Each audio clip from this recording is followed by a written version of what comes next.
What's up, everybody? Welcome to episode 16 of Spoiler Alert. I'm Chanmanv, and he's Ellohime. He's EatMyDiction1. Hi. It's Chanmanv and two bearded guys. Going at it again. Two very tired bearded guys. Oh, yeah. And a tired, not bearded guy, too. We're all tired. One of these episodes, you should wear a fake beard to like round it out. And make there's probably people out there with OCD that watch and they're like, I just can't. There's two beards, there's one not beard, and I know. Really, exactly right. I have to cover that one up with my hand the whole time. I'll have to do that one of these days. I did have it kind of long, maybe a few days ago, but it was just like just a goatee. Growing now, look at that one. It's really coming. No, I'm just kidding. I don't see anything. I can't grow anything right here. I can grow nothing. Wow, right here. That's savage. Nothing right here. Do you grow in patches, or can you grow? No, like I literally cannot beard? grow anything here. It's probably just because I don't, I haven't, done the whole shaving like your peach fuzz over and over and over, until it comes out, basically. Yeah, people always say, like, every time I look it up online, they're always like, if you shave your hair, it doesn't come back thicker and blacker. Like that's a lie. That's a myth. But I'm telling you what, yeah, that's what the internet would have you believe. Like doctors would have you believe this, and like scientists and stuff. But the press. Yeah, this is one of the few things that I'm like, no, fuck the doctor, fuck the scientist. I know for sure this happens. Because like the only reason I had this holy crazy beard, which I could have probably grown it anyways, was because I thought it was like grown up and cool when I was like 13 to shave, right? So I would shave my whole face.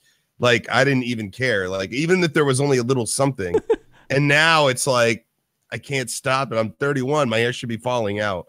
But it's not. It's growing rapidly on my face. So I really think past the point of no return. That's actually what I just honestly think, especially with women, I think if they shave like a spot, I think it comes back thicker and black. I think you can tell on women more. I could be wrong. Yeah, those mustaches on the women, man. It's really crazy. I'm not a scientist, but I'm pretty sure that I've done my research on this one.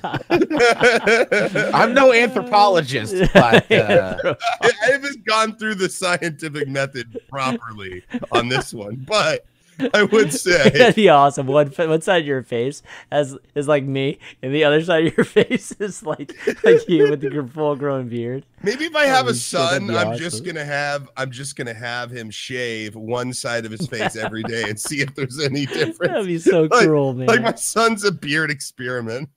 Like, that's what I use my son for. I love how this is the conversation. Yes, exactly. Well, guys, Chanman, why don't you tell them what this show's all about? It's not beards. Yes, it's totally about beards. No, guys, this is Spoiler Alert. What we do is we talk about our, I don't know, just whatever TV show or movie that is, maybe hot right now, or just we want to discuss it because it's really, really cool. And it could be anime, it could be comics, it could be just anything that's going on, any type of media that's going on. This week we chose The Expanse, which is a sci-fi TV series. One of the rare, or actually one of the few sci-fi series currently on TV. But that isn't like just about time travel or some right, bullshit. Exactly. It's old school, traveling. Loose sci-fi, I call those. Exactly. So we decided to do this one. It's season 1 of The Expanse, 10 episodes. And Diction suggested it last week, so yeah, that's what we were doing. So we're going to talk about it, and then you guys can jump in, call in by joining this Discord channel, which Monkey Overlord will be moderating or vetting for us, just to make sure you guys aren't trolls or anything like that. If you've read the books, please call in. We've got some questions. We need people who've read. But don't tell us what's going to happen in season 2 or anything. Right, but right. Yeah. I know for a fact that season 1 covers. People told me it covers 1/3 of the first book of 8 books. So, oh wow! Okay, I didn't realize. Yeah, that. and a lot fucking happens too. So those books must be fucking dense, man. Yeah, totally.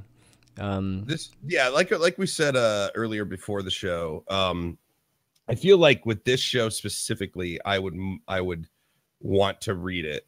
Usually when it becomes like universe building stuff, which is what this has become, literally universe building, literally universe building.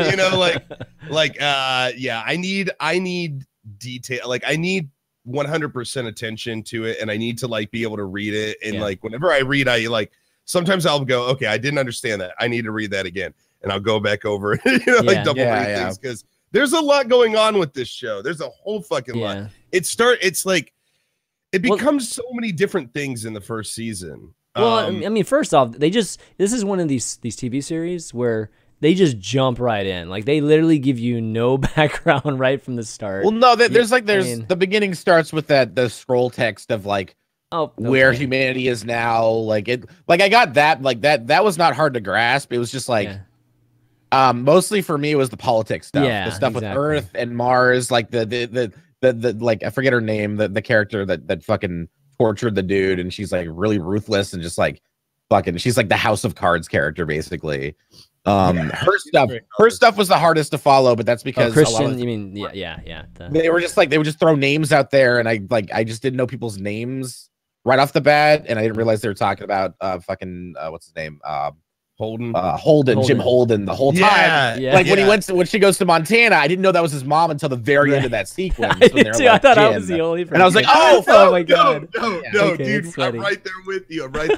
I was like, oh wait, that's his mom. Honestly, I don't think it's a fault on the show. I think it's a fault on us for not paying attention. I mean, like as involved as we should have been. Because I went into the show not expecting it to be like a Game of Thrones, like expansive fucking narrative with tons of characters that are connected in different ways and stuff. I thought it was going to be like Firefly, where every episode's like a different adventure with this crew of people, or something. And there's a little bit of Firefly in there, which I love. There's a lot of like, swashbuckling adventure in space stuff, but like there's also political intrigue, a fucking neo-noir murder mystery with a hard-nosed detective, lots of little stories about like that reminded me of Total Recall, like the people that are in the fucking like the bowels of Mars that are like slave workers and shit, and they're like trying to revolt against the system. So there's like a lot of shit happening, a lot of shit. You're making a lot of comparisons I didn't even think of. Like me too. See, like going through, but you're right. Going through, I mean, obviously, it's like somebody got sick from eating too much like Battlestar Galactica, Firefly, and then like threw up the Expanse. Like it starts out one way and then it ends an entirely different way. And you're right. It's amazing how many like little like genres and sci-fi. I don't know how else to say it. Like little like niches, how they all come together into this one big show. That's why we were talking about how big the universe is. Why it would be good to read this as opposed to watching it is because of stuff like that. Like there's a lot going on. It is very Game of Thrones. Yeah, that's true. Go ahead. I was gonna say, like, I'm actually glad that you pointed that out, like, Nick, about just just the names, right? And I think you're right on with all those comparisons. It's just like me too. I didn't think of it. I didn't really think of those things. And then even like the names, like they weren't just very forefront to me. And I don't know. I feel like if it happened to you guys too, I thought it was just me, and it was just like, maybe this just isn't like resonating with me as easier much. with Game of Thrones because names have like deeper meaning. Like there's families, the Targaryens, like the Lannisters. So when people mention someone's last name, you're like, oh, okay, they're connected in this way. Like whereas this show, no one's really related to each other. They're people in the verse, basically, But that's an issue. Yeah, right? and from a bunch of different backgrounds. Yeah, and I agree. I think and I was kind of the same way as Chan. When I first got into it, I thought, man, I'm an idiot. I'm the only one who's gonna jump into this show. I'm like, oh my god, this is gonna be not a good I told them before the show went live, I was like, guys, you might have to carry me a little bit through this one because I'm not sure that I followed things as well as I could have or should have. And then Chan's like, no, man, I felt the same way. And then Diction's kind of like, a little bit too. I don't want to pin that 100% on us if it's all three of us. Yeah. So I'm going to say that the show maybe could have done a better job of explaining things or maybe making things more obvious. There's so much going on. I can imagine, especially since you said that like the first book it's like half of the first book is the first season, and there's like 8 books. Yeah, like a third of it. You know, like you can tell there's a lot to this, and it's gonna get even crazier and crazier and crazier. And like the thing is that like they already established in the first season that they can totally do flashbacks. Like they can flashback to things that you haven't seen yet, like with Julia. You know, like the whole season is based around what the fuck happened to her. And in that last episode, we finally get to see exactly the events that unfolded for her before we got to that part where she was trapped in the Scolio, the name of the ship that she was in, that has the bioreactor with the fucking alien shit. Anubis actually was. She took the Anubis. She took the Anubis back to the state. No, she's on the Anubis, but then she leaves on the Anubis A and goes on the lifeboat. The lifeboat, right? Okay. No, but the people from the Scipulo or whatever comes on to the exactly. Yeah. That's what I'm saying. Like all these scapula. Scapula. I don't actually mind that portion. You know, with the girl, it's just the main. You know, like the main storyline with the main characters. That's what I'm saying. Yeah, exactly. But like even that stuff, like they have an opportunity to, like in season 2, go back and flesh him out a little more. Like even Jim, like there's something with his history that his mom is on that would be really interesting to know, like why he left Earth. You know, like he and Miller, that's his name, right? Tom Jane's character, and they're at the elevator and they have radiation poisoning. He asked him, like, why would you ever leave Earth? Like you know what rain feels like or tastes like. And he's just like, everything I knew there was always dying or something like that. So there's something going on with his backstory that I think is really he's got like 8 parents, right? Like he's got 8 separate parents, and his mom, the one that had the scene, actually gave birth to him. So she considers him like her son. Right. But it was over a land. It was like to protect land. Yeah, they did on Montana, right? And so there's there's a lot about this show that like I'm still kind of going like, what's going on with that? And that was one of them. Was what kind of history does Holden come from? And I think obviously we're going to get more into it in season 2 or 3 or whatever. And so I'm not holding it against the show that they keep secrets. But it makes it really confusing, like for scenes like when she goes and talks to his mom. You know, like I didn't realize that it was his mom for most of the scene, and then like then you realize towards like the end of it, and you have to rewatch the scene again and be like, oh, exactly. I mean, there were definitely episodes I had to rewatch just to like clarify it to myself, and it's funny because we always complain about. We don't always complain, but sometimes we complain about series or movies that just try to jam as much as they can into the first series, and then it just ruins just the possible explanation or expansion of some of the backgrounds, right? Or we're waiting for some of the backgrounds. And I think with this series, it was like the opposite. You know, they kind of just went into it, even though there are some things missing that we don't have the backgrounds where the book probably explains it better. But this one, I feel like they created this series knowing that they were going to have more series in the future. You know, like they had a lot of stuff to work with. Yeah, exactly. So. I mean, so they took like a snapshot maybe of a point that wasn't starting at the beginning, and they just went with it. But it sounds like it's very true to the book, and that they knew that they would be able to have some time to explain, like maybe fill in the gaps and do that. So I do appreciate that aspect of the series. It didn't feel dumbed down. Yeah, it didn't feel dumbed down at all. I respect that. Like they could have totally gone the easy way with everyone just exposition, just like telling you exactly. Like my favorite scene was when Miller's going to Eros, and he's on that fucking that like transport ship. And the Mormon guy starts talking to him. They strike up a very natural conversation.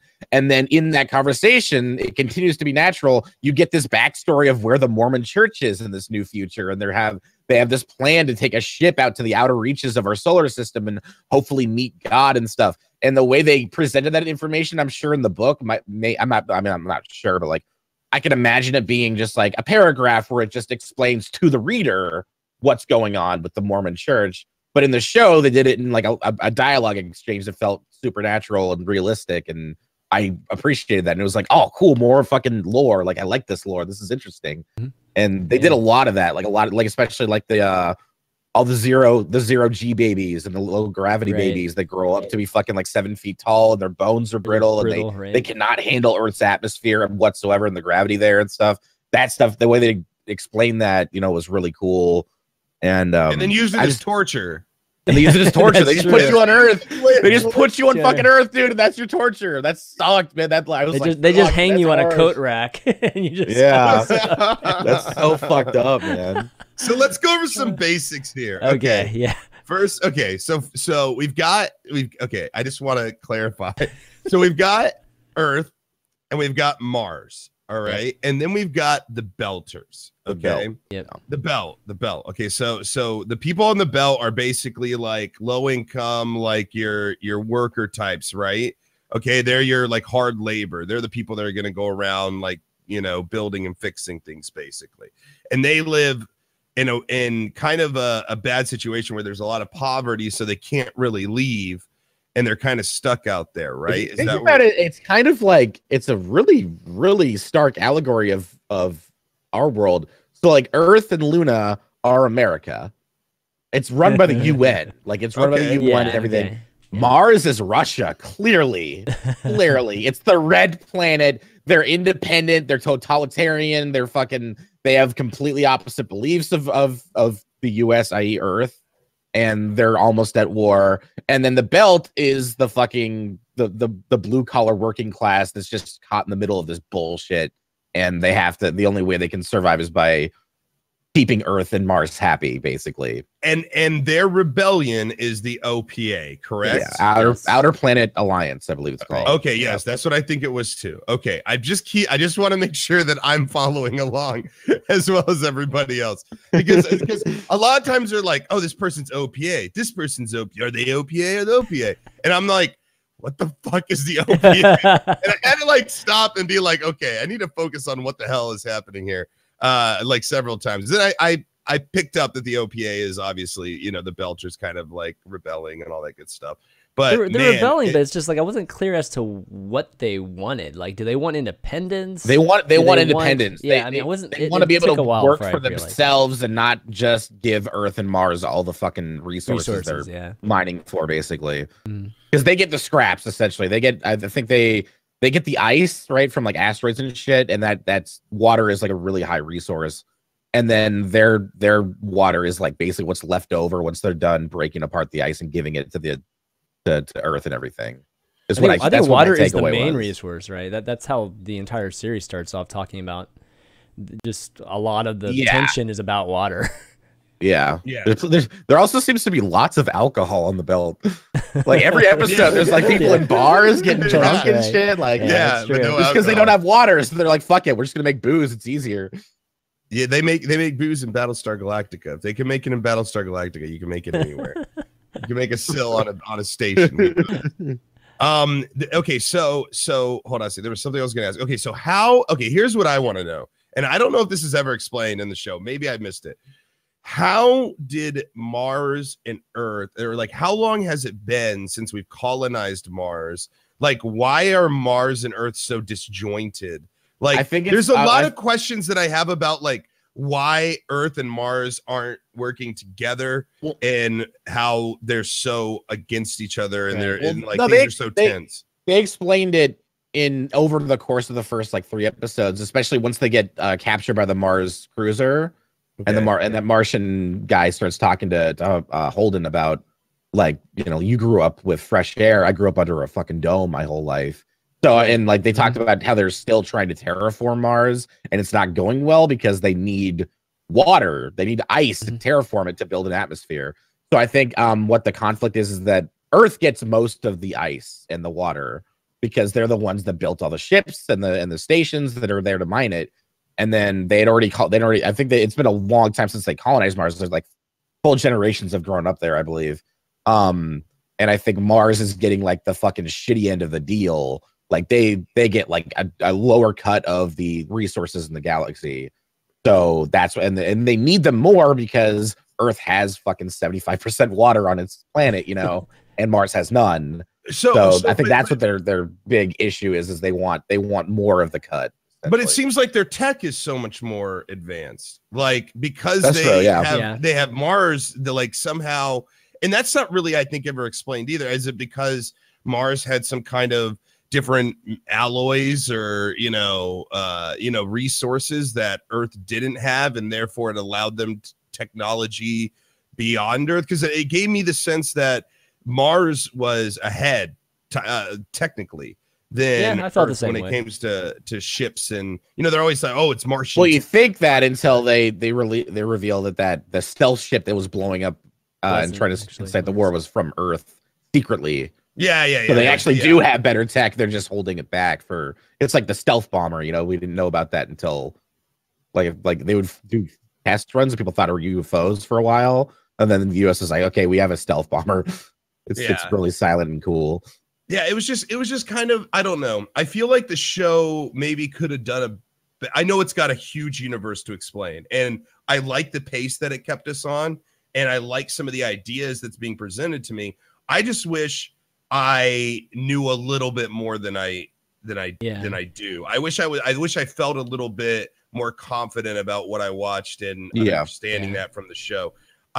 One thing I do love about it though is I love the idea of, whenever you think like sci-fi, you always think like humans versus aliens, like Earth is in peril, or Earthlings or humans in some form are having to deal with all of the problems outside in the universe that are usually aliens or whatever, whatever other thing they may run into. But you hardly ever think of a expanded colony, a colonized Mars that actually could be the enemy of Earth. It's like, no, it's almost like a civil war, right? It's like instead of the North and South, now we're just, Earth and Mars battling it out against each other.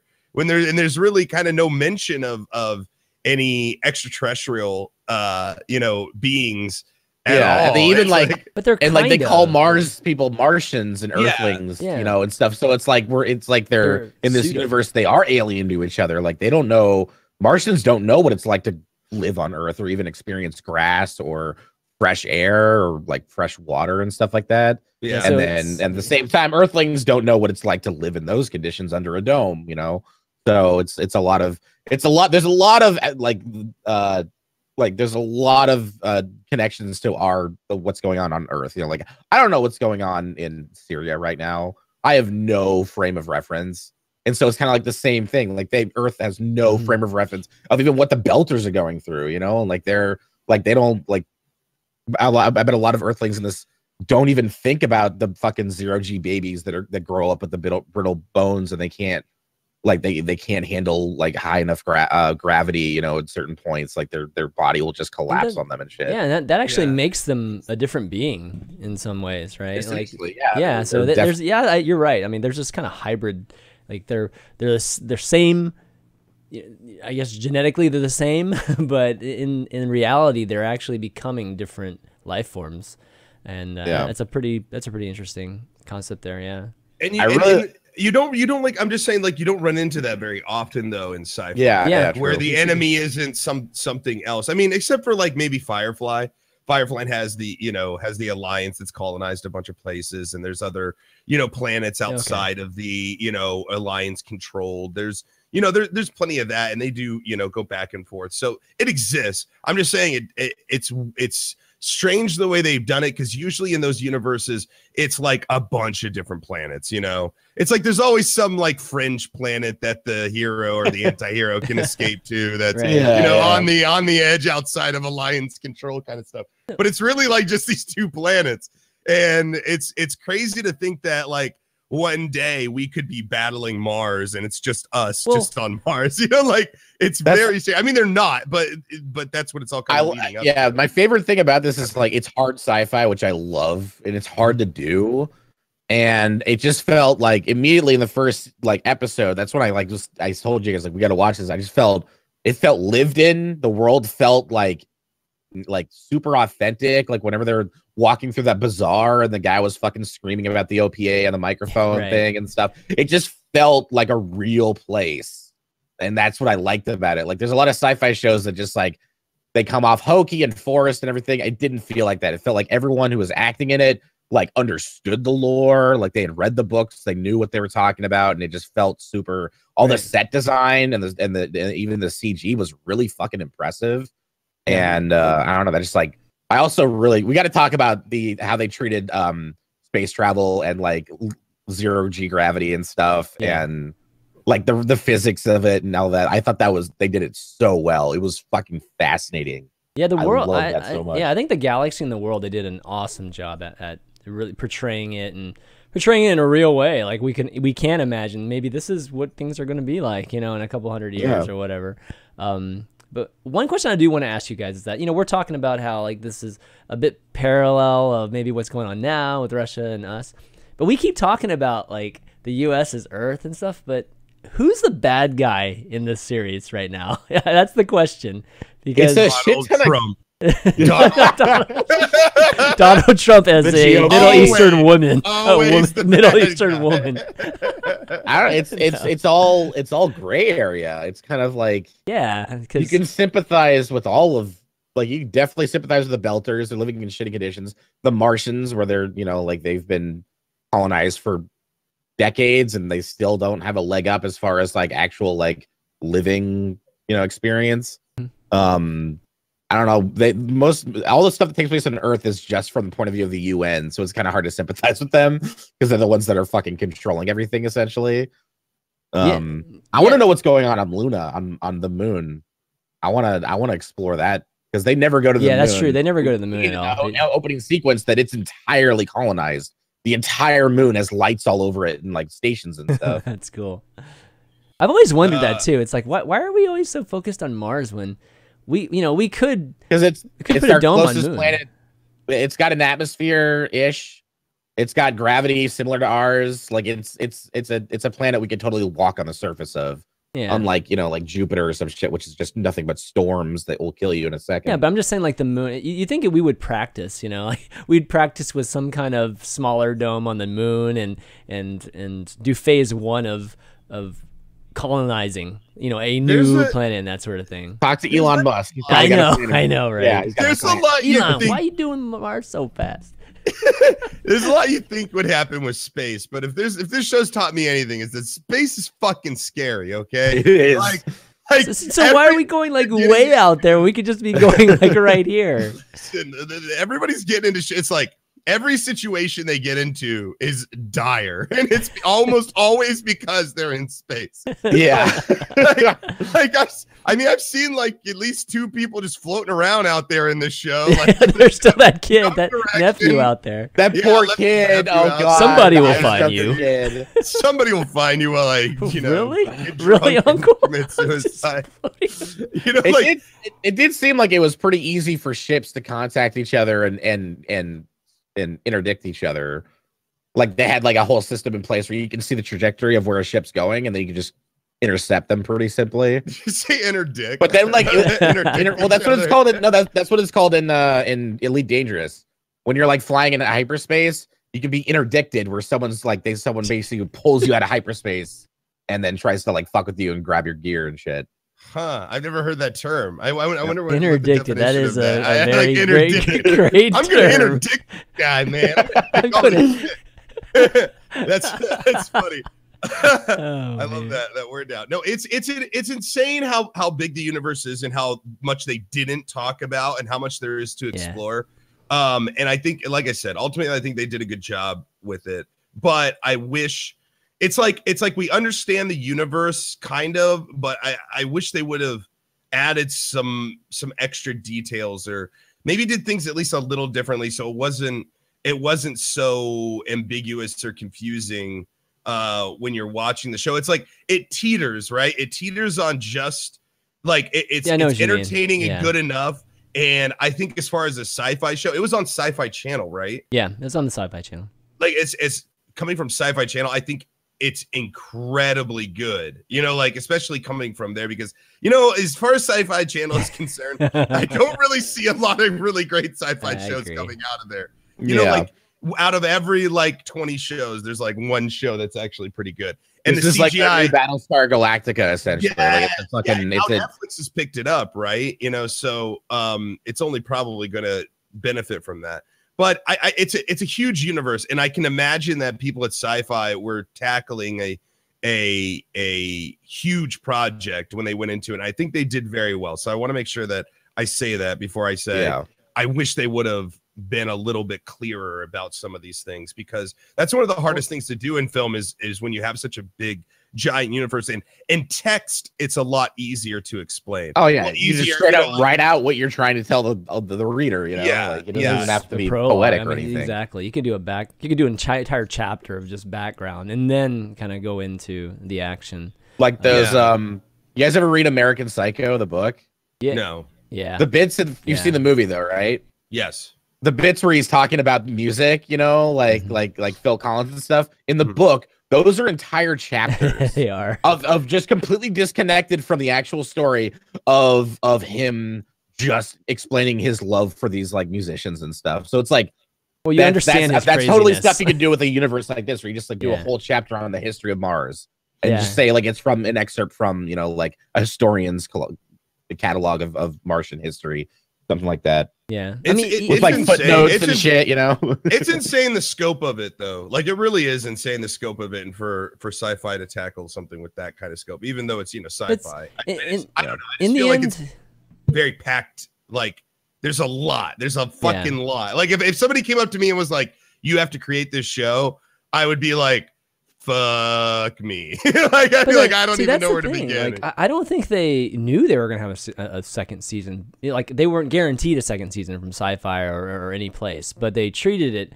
as if they were going to have it. So it's like, it's a good and bad thing, because it is a TV show in the end. And, you know, there has to be some, you know, at times we always want to be hipster and we don't like, you know, what we've seen in the past and redone and whatnot. But even the fact that we couldn't tell who the good guys were, you know, like I think there was supposed to be a twist. At least if you look at the general arc of what the TV show was supposed to be, we were supposed to be like, oh, so the stealth ship was actually Earth and they blew up the Canterbury and all that stuff, right?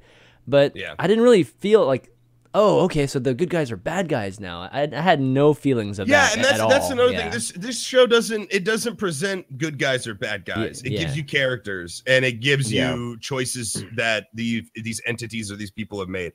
And a lot, and that's one thing I can celebrate it quite a bit, because, you know, maybe not understanding who is good and who is bad isn't the point, you know, and it isn't really it isn't really, I don't know, important, even, because everybody's fucked up in the show. Everybody's got something that they did that's fucked up. Holden starts off. I mean, well, first, 0G sex scene in the first episode. That was awesome. Fantastic. Best introduction of a character ever. But like his introduction is making a huge mistake that gets fucking dozens of people killed.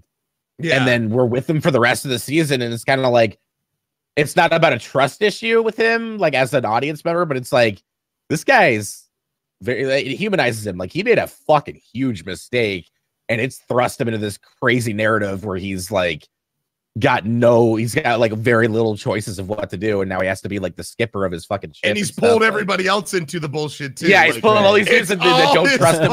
It really is all his fault. Well, it's all his fault, but in the end, I mean, I'm guessing that, you know, him discovering this, or, you know, their role in this entire story is going to be very pivotal to huge events. Yeah, I imagine that. Well, the bait for that fucking attack on their ship was there for a while, so they were just the first ones to actually take the bait. So if it wasn't him, it would have been another fire. Like that would be like, oh, SOS, let's go save him, and then boom, blown up. You know. They just happened to escape. That's all. Yeah, I mean, in the end, I actually don't know if it's a mistake. You know, it's a mistake for those 50 people that died on the Canterbury. People keep saying it was the right call. Yeah. Like towards the end of the season, they're like, he made the right call. Like, he did the right thing. But I'm still not sure it was the right thing. Because in the end, it was an attempt to frame, you know, the Martians, right? Like, I mean, they were just trying to start a war. So, you know, they were the witnesses, right? That's why the Martians didn't, or they were trying to preserve them. They're trying to let them, or they wanted them to escape, and they were the only ones with the truth. Exactly, they were the only people that actually knew what happened. So, I think in the end, I wouldn't look at it as like, you know, he made a mistake, but it definitely is the trigger to just all these crazy events that we're seeing. But you might not call it a mistake, but is there another word for mistake without it being a mistake? Like he was told, he was given a happy accident. No, I mean, he did go against orders. I mean, the dude in charge, you know, told. And here's the thing too, is that he could have taken over control of the ship. He could have been the XO, right?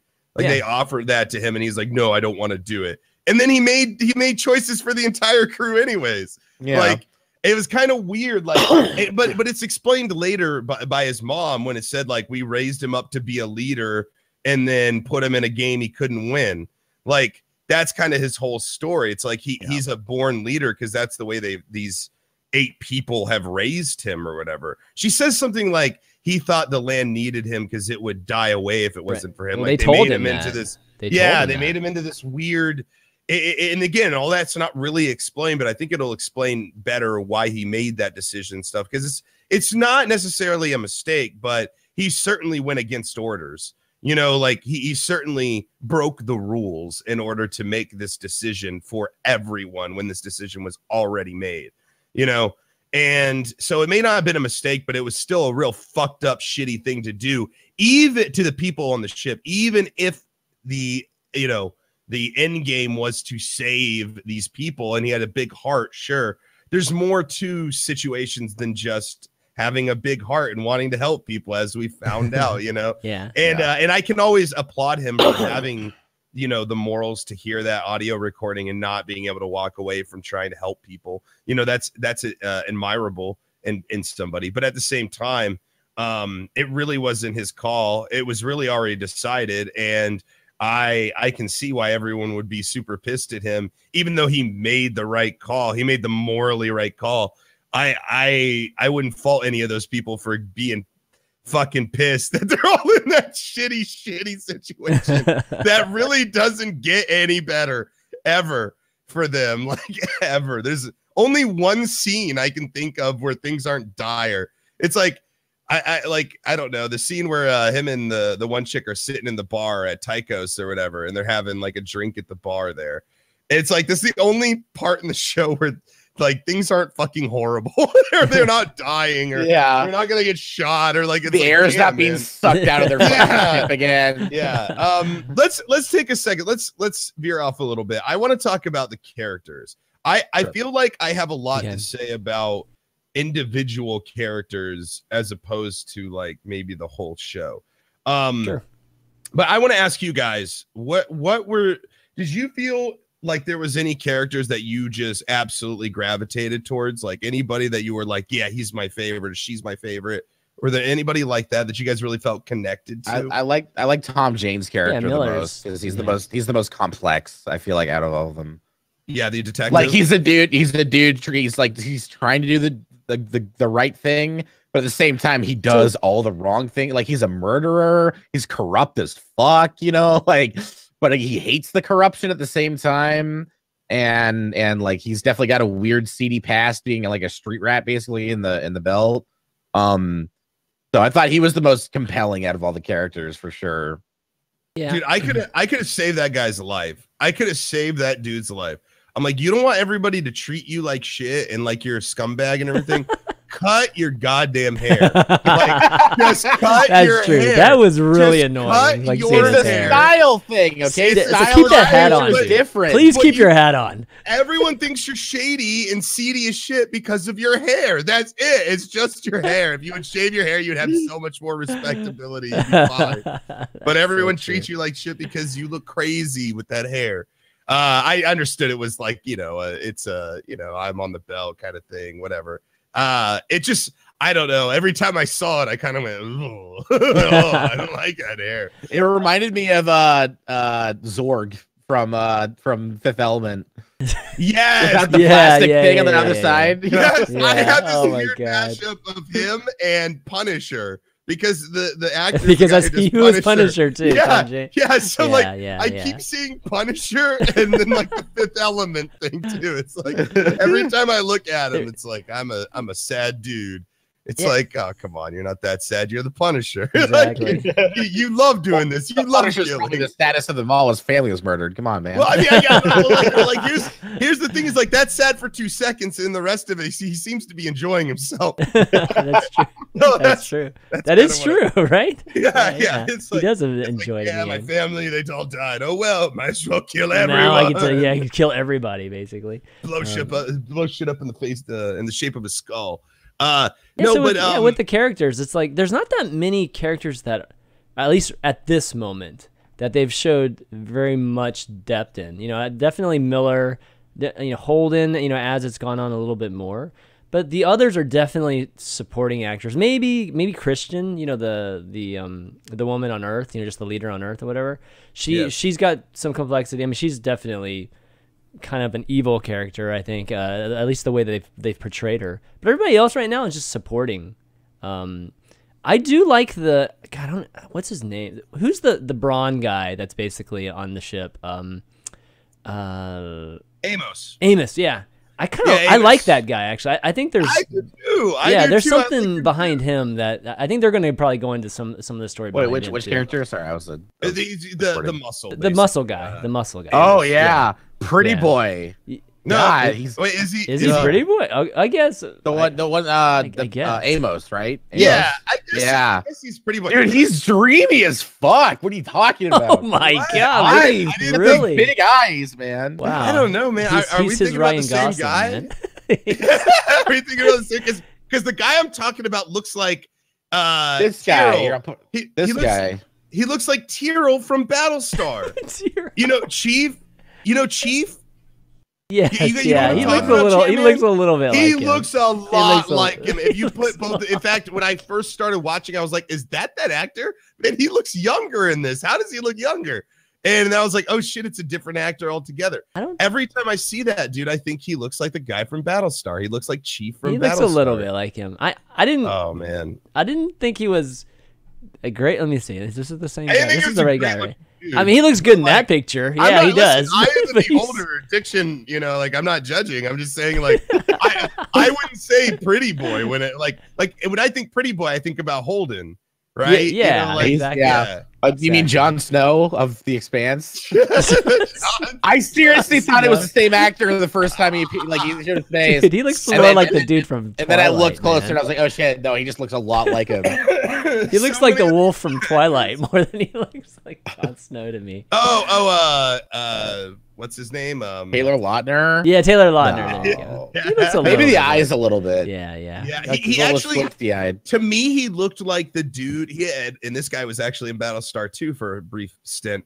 He was this is the best way I'm going to describe this. He was the dude the actor they used for the character in the Force Unleashed video game. I forget his name. He's in sci-fi stuff. He's like almost always like a supporting person. But if you see the picture of him, I wish I remember his name. Maybe somebody in chat can help us out. But is he playing The Expanse? Are we talking about he's in The Expanse or he's not? He is in The Expanse, or he's not in The Expanse. I'm sorry, he's not in The Expanse. He's in Battlestar for a little bit. He's the guy that goes crazy on the planet and tries to kill Kaylee. Right. Yeah. But I forget his name, but he looks a little bit like that guy to me. I gotta find out who this is. God, Force Unleashed actor. I love this. I love that we have to find people who look like these actors. Hey man, we gotta do what we gotta do. Is that it? Anyway. Can we talk for a second about Sam Witwer? Look up Sam Witwer. It looks exactly like this dude. Sam Witwer. All right. Come on. Okay, let me see. This guy looks pretty much like him. Yeah, he was in the Mist. Okay, yeah, kind of. Yeah. Okay, kind of. Yeah. You see that? Like, there's a bunch of people who have like faces that look like other people. It's funny how other people see other like. I know. We know, like I always obviously talk for a second about how Adam Jensen showed up in the show, like at the end there, and apparently he's going to be a big part of it. Who's that? Adam Jensen. Elias Tufexis is the guy that stowaways on their ship when they're going on the rescue mission. He plays Adam Jensen in fucking Deus Ex. The spy guy?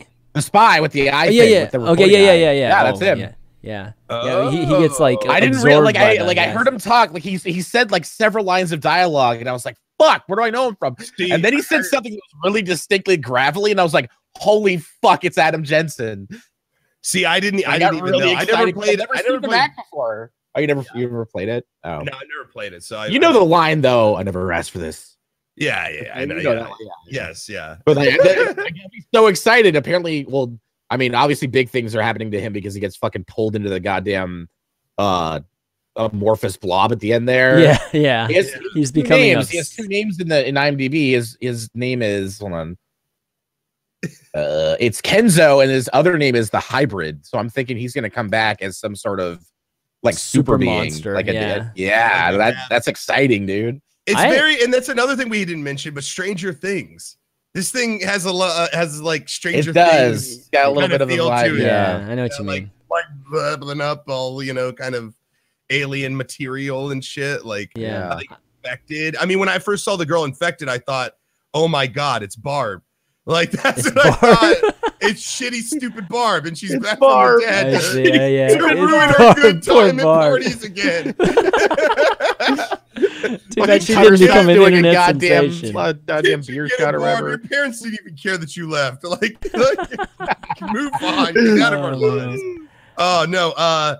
Yeah, there's like also wait, Julia's dad was the dude who's in the Dharma Initiative and Lost. Yes, I didn't realize it until he spoke at the end of the episode. And he said something. I was like, "Holy fuck! It's the Dharma Initiative guy."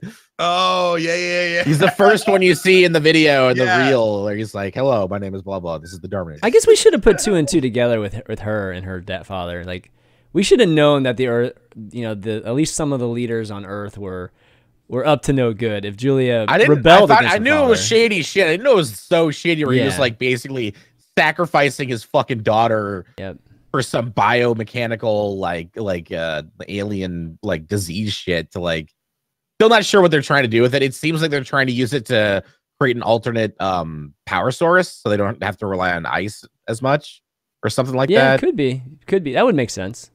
Yeah, it's still kind of confusing right now exactly what the end game is with all of that. But with that scene where he's like, "Oh, she's dead," he's like, "Good." Like, he's basically like, "Good." On to phase 2. On to phase 2. Yeah, I'm like, Jesus Christ.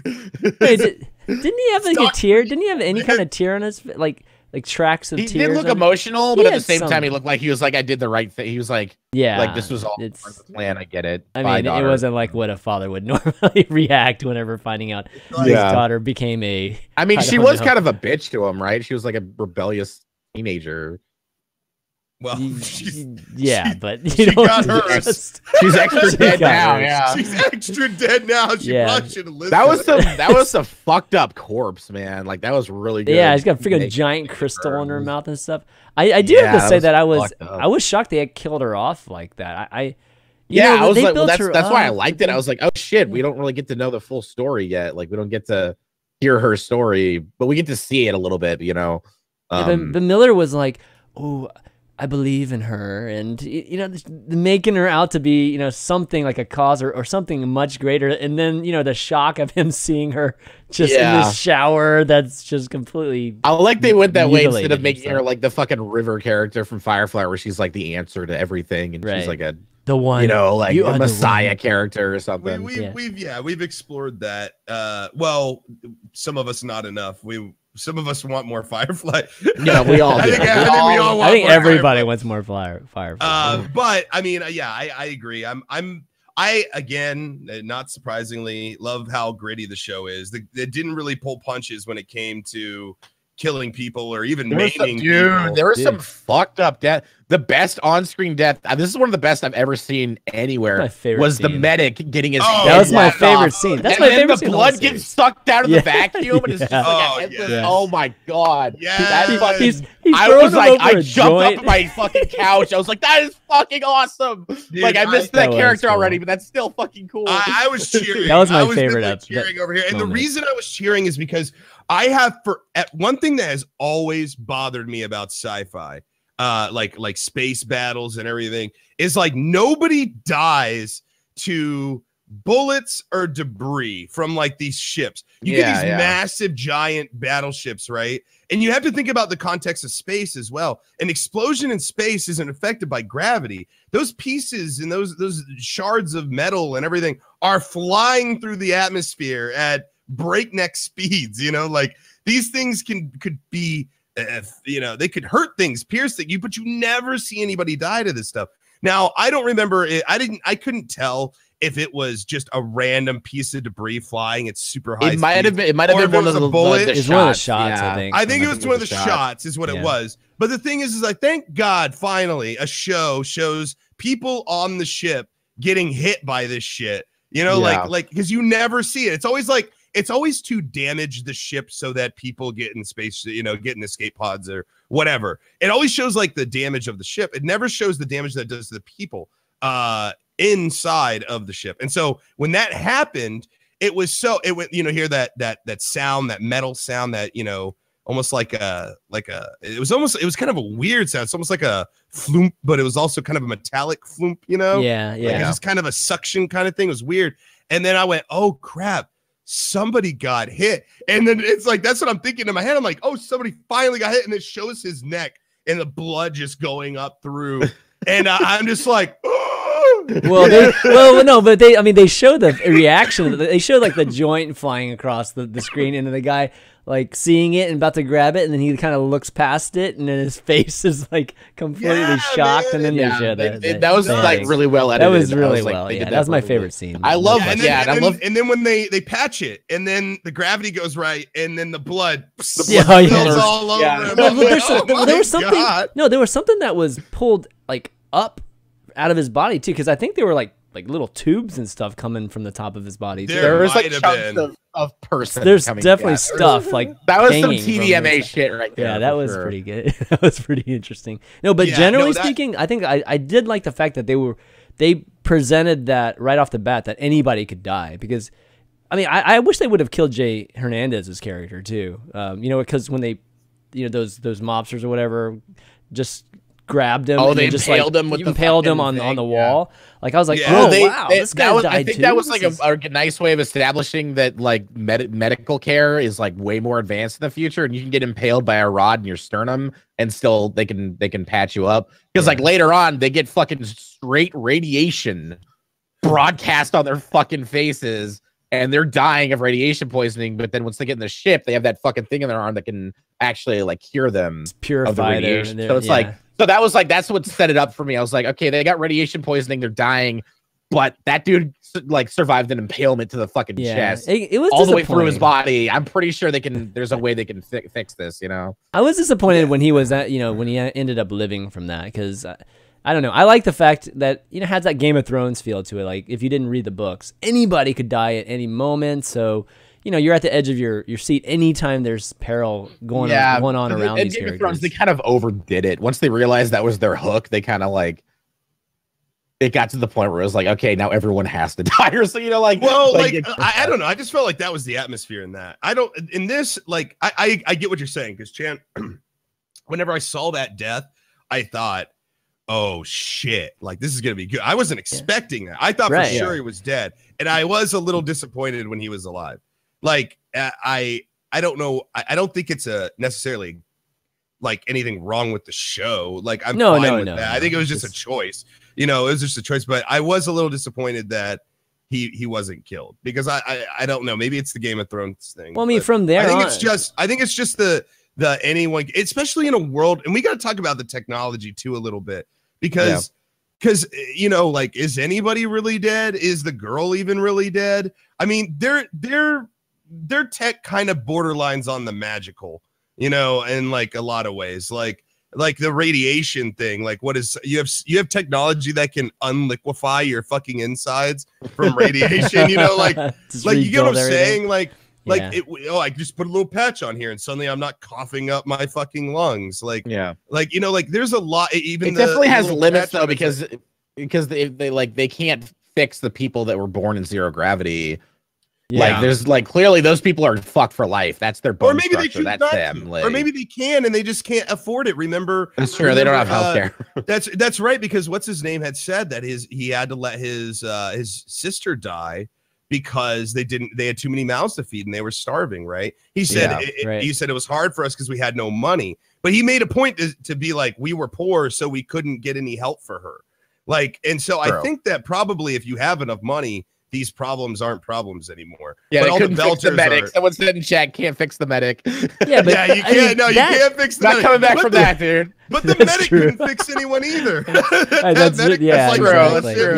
I love that he wasn't even a real medic. Like, he was like, he didn't even know what fake medic guy. He did save the pilot though when they were losing oxygen. Like he improvised there. Like, it was like one. Yeah, but moment that's not like finally... a medic. I mean. Like I think no, that was simple that. CPR and shit. Exactly. Like, yeah, I love how he's like, so what do I do? They're like, you're the medic. Fucking figure it out. Exactly. Like, that's your job. And he's like, oh, that's happened a couple times in the show. Just figure it out. Why are you asking me? Yeah. Like, don't you have a fucking job to do?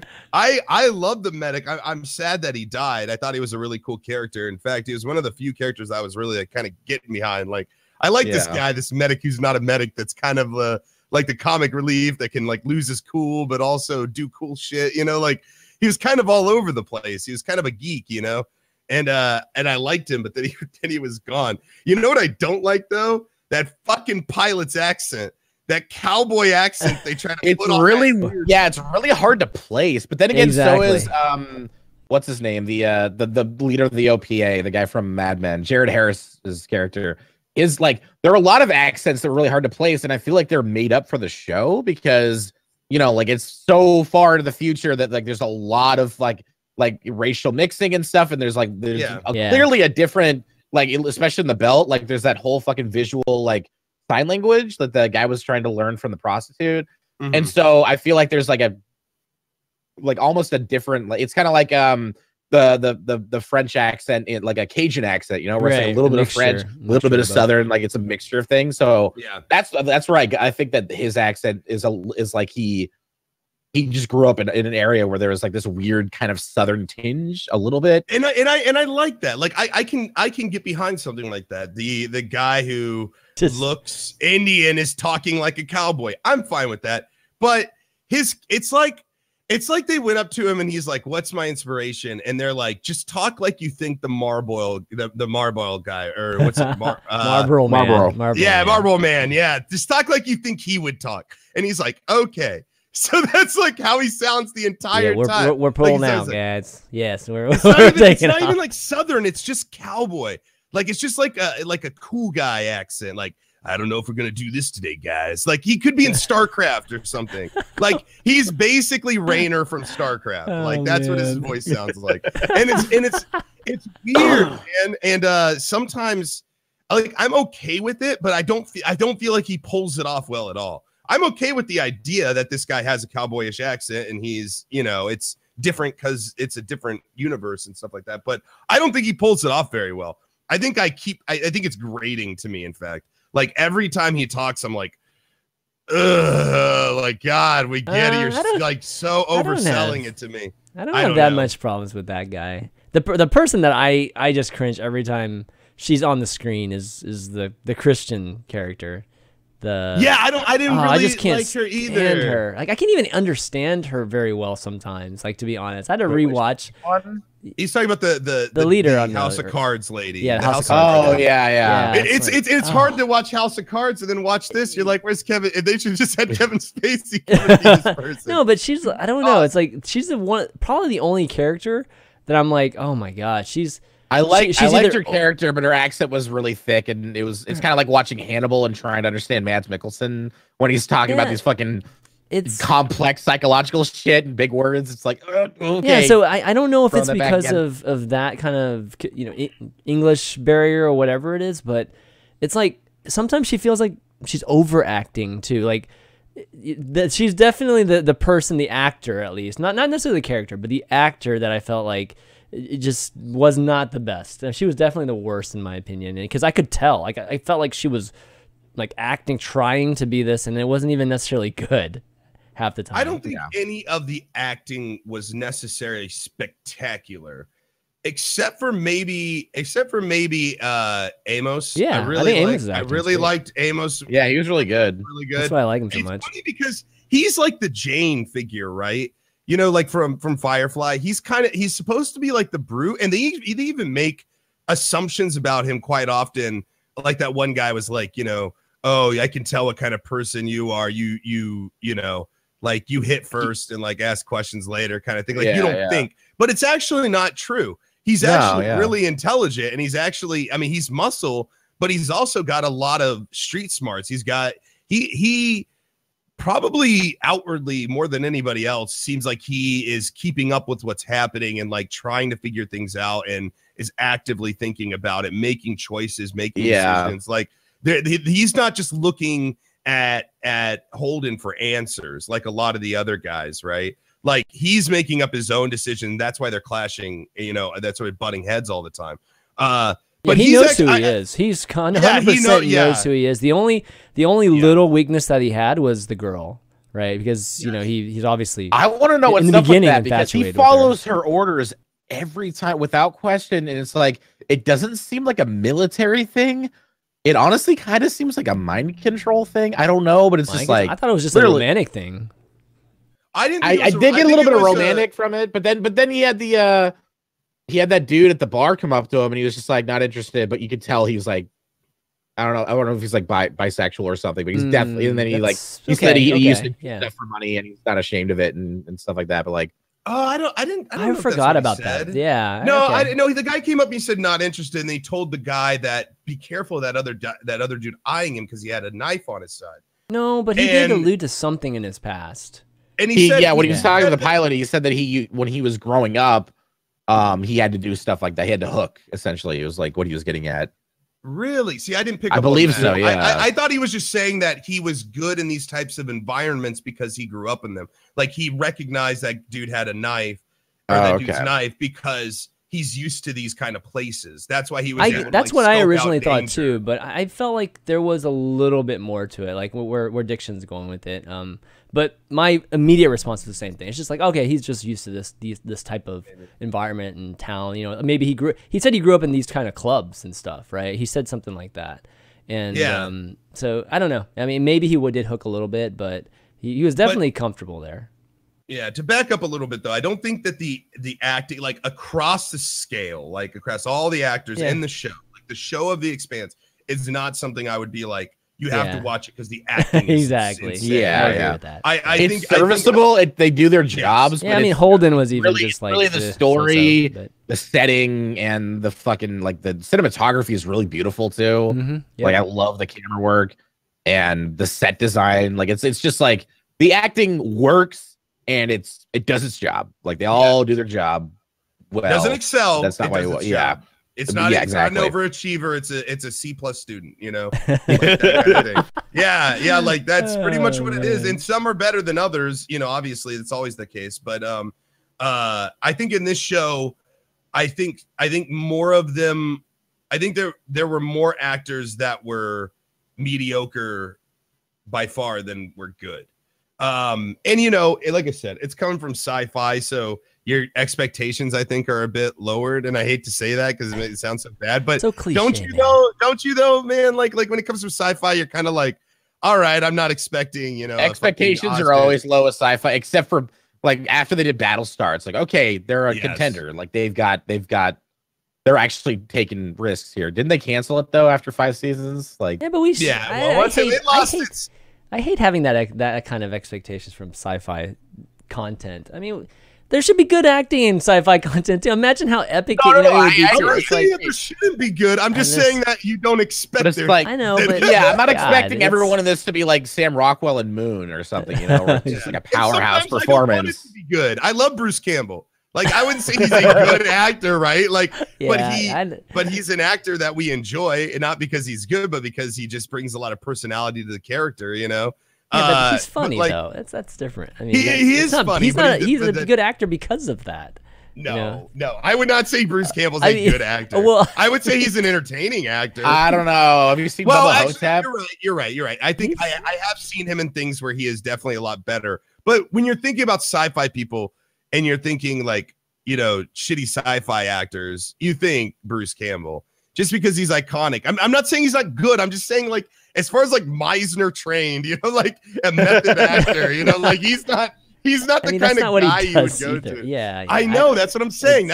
We don't necessarily want sci-fi to have like the best actors. We want our Bruce Campbells, right? But like also, but in a show like this that's so serious, you get what I'm saying. It's such a diss to Bruce Campbell. That's what that's so different than like these actors. He's a good actor, but it's like he's not. He's never gonna win an Oscar. Like he's exactly. Never, that's exactly what I'm saying. Like his best performance for me was Bubba Hotep, where he played Elvis. like an aging Elvis. That was actually, and like, but good. it's still a silly movie where he fights a fucking mummy dressed as a cowboy. Like, I mean, still ridiculous. So I'm sorry, I don't mean to say. Listen, Chan, I've obviously hit a soft spot here. No, listen, it's just... talk to me, buddy. Listen.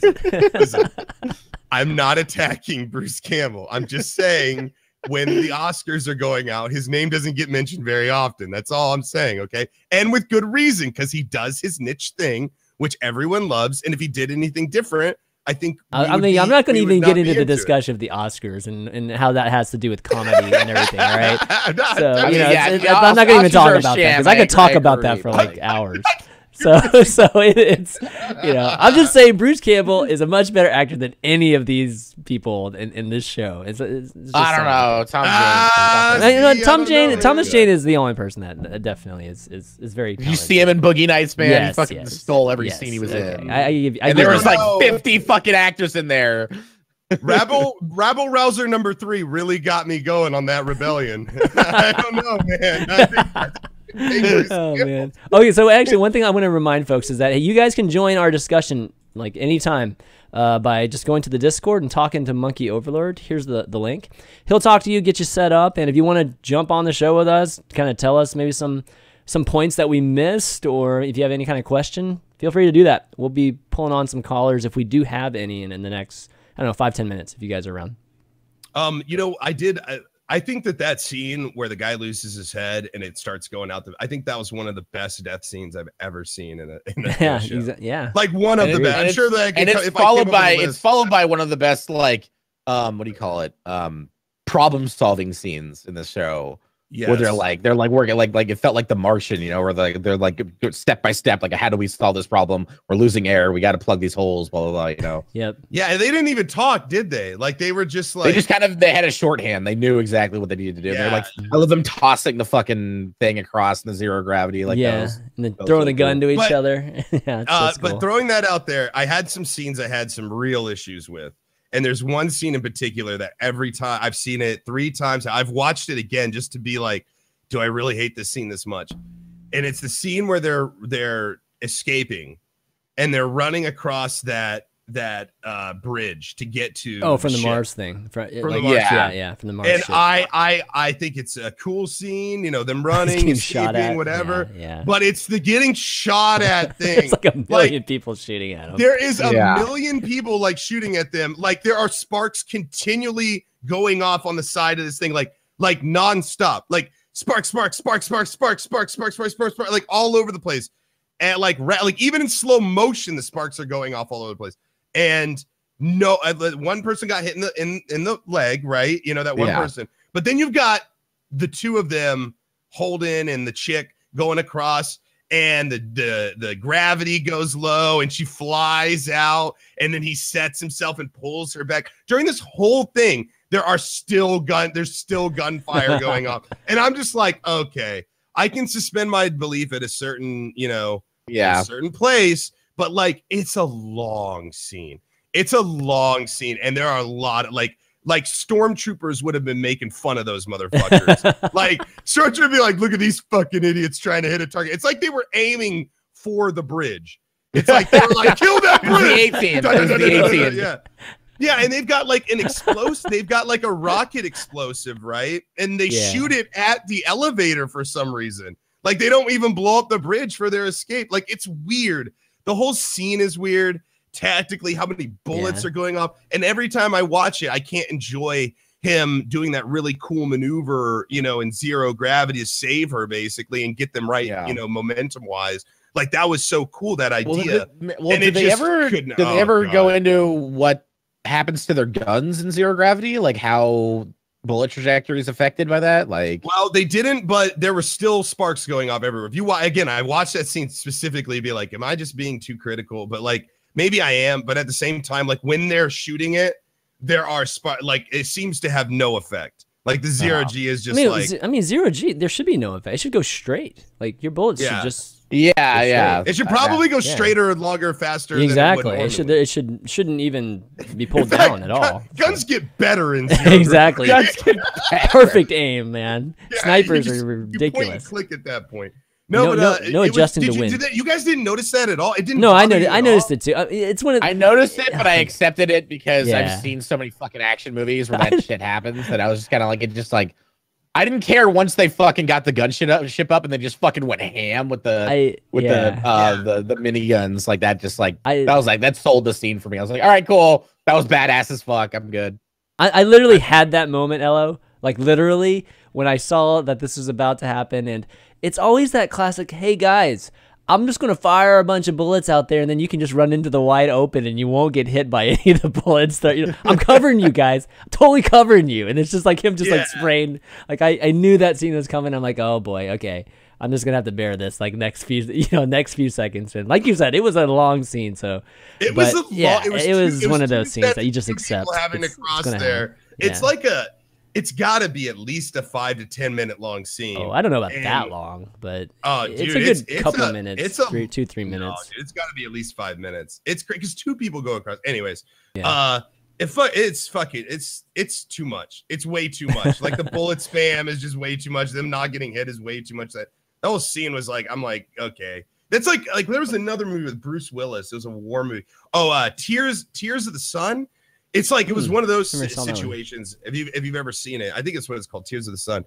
And it's like they have a whole guerrilla unit like shooting at them from all sides, and they're retreating through the jungle and like not getting hit at all, no matter what. And there's like 100+ people shooting. I believe in the force. It's like Rambo. The force is in me. I believe in the force. The force is in me. I believe in the force. That's what they're saying as they go across the bridge. No, it was just so weird. It was just like, I get it. It's dramatic effect. They're getting shot at. Okay, it's the miraculous, whatever. But it's like, come on, man. That scene bothered me. Nothing else in the show bothered me, but that scene. It was just like, oh God, it's just bad. It's just bad. But other than that, I thought the scenes were really cool. Oh no, there was one other weird scene. When he is in the airlock after he gets caught by the OPA people. And the dudes like throw him in the airlock and let him go. And the 2 people are looking at him and then they get shot, because the girl comes and saves him. There's a weird, and now this might be a little nitpicky, but I didn't really, like he's looking up and then the guy gets shot and the blood splatters in the ground, onto the thing. It makes no sense trajectory wise. Like the girl shot him in the back of the head. Why is the blood splattering below him onto the thing? Now I know they wanted to make a cool scene. I get it. But like it makes absolutely zero sense. What do you mean? She just jumped from the 4th floor and came down like headshotting right on top of him. Now that would have made sense. Yeah, like if she jumped over and then or if she was on like a 2nd level and shooting down at them, okay, maybe. But like they're literally like it's like he's looking. Clearly, up, she wasn't though. Yeah. Yeah, and like when he gets shot, the blood splatters on top of it. It looked weird. I don't know. It's just little inconsistencies that bothered me in this show. Yeah. Otherwise, I think they were standing right. Maybe they were. They weren't crouched down, like looking at him, ready to watch him they're get thrown standing. out. Like, yeah, they're standing. Right? Okay, she shoots them from behind in the head, and the blood somehow splatters. Yeah, splatters on the glass. Yeah, it looks. I understand they're going for a cool shot, but it looked kind of weird.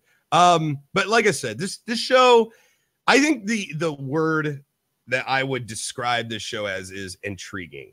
I think it's intriguing. I think there's a lot of things that are going on that are worth our time and worth us investigating, that it makes it worth keeping up with. Even if the acting isn't terrible, isn't great, even if the acting's kind of mid-level, I think it's where I'm excited to go into season 2 and watch season 2. Because I just think there's a lot that needs to be answered here. Oh, by the way, this is just my theory, throwing this out there, because we still don't know who the chick is, right? We can all, I mean, everybody can pretty much tell she's the I'm sorry, I shouldn't say the chick. The captain girl on their squad. I keep forgetting. Naomi. Yeah. She has like an OPA background. We haven't talked about her. Yeah. It's like OPA, whatever. Here's my theory is that Holden's mother, or those 8 people that raised him or whatever, probably just his mom, sent people to keep an eye on him purposely. Maybe even multiples. Maybe even specifically just women. Because I think that her being an operative of his mother's or of that group of people makes sense in the context. She's not OPA. She says over and over she's not OPA, and she looks really genuine about that. They think she's got a secret. Everyone thinks she's got a secret. She's always finding ways to make sure that she's near Holden and that she's doing, like, even when Holden wanted to go off on his own when they're in Tycho, you know, she finds a way to rally the crew to get behind him so she can go with him. She doesn't, she's got a thing. It's almost like she has a thing for him, but she doesn't. It's like you want to think it's a romantic thing, but that's kind of what it's I was weird because she kind of keeps her distance too. She keeps his secret about him, you know, changing course. She knew before everybody else. That would explain why she kept that. Her job, in my opinion, is to keep him safe. And I think that she's sent by his mom or those 8 people. And this would explain the one girl with him on the barge too. I think she might have been an operative too, because she's like, right before she dies, she's like, I need to tell you something. Yeah. I think she started to maybe get feelings for him, and she had a job, and afterwards she felt regret about it. Like she wanted to tell him about that. Either that, or the only other thing I can really come up with, unless there's some crazy story thing that she might have. That's a pretty. She might have been pregnant. Theory. Yeah, she might have been pregnant. That's the only other thing that I think that she could want to tell him before she dies, like that maybe she got pregnant when they were fucking. I mean, seems out of left field, but that's the only thing I can really think of.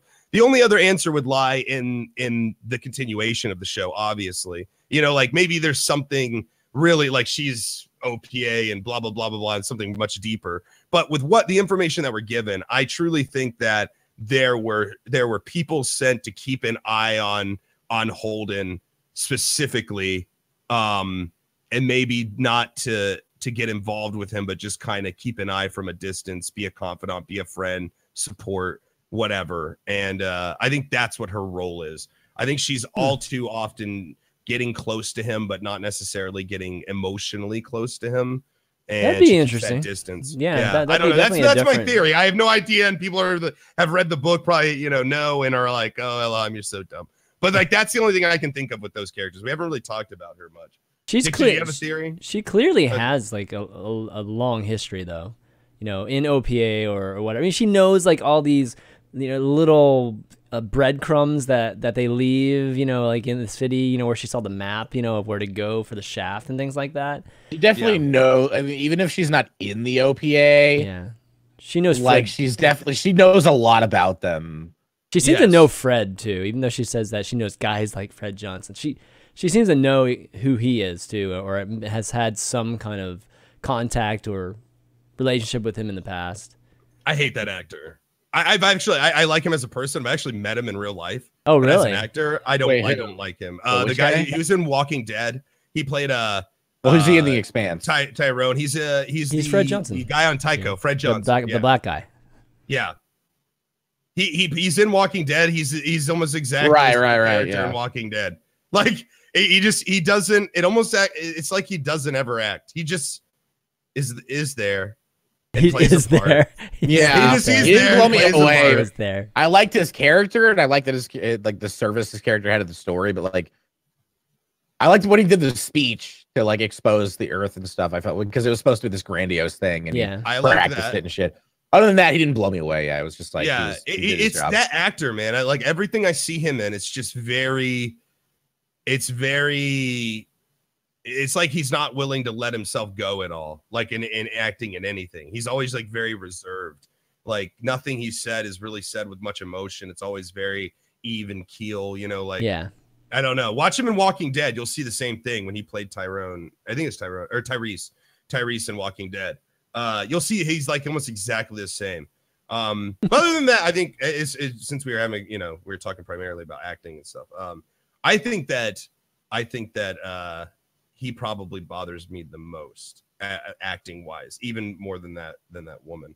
But yeah, anywho, what do you guys think is with the alien too? Like, is it an alien? Is it a created weapon? Like there's like a lot, man. There's a lot that we need to watch season 2 at some point. I mean, it's some kind of life force. Right, it's definitely alive in some sense. Is it definitely? It straight up reached out and grabbed that fucking spy by the face. Like that was pretty epic. I liked that spy. I liked him. Yeah, I liked him too. He was. They didn't ever give him a fucking break, man. I know.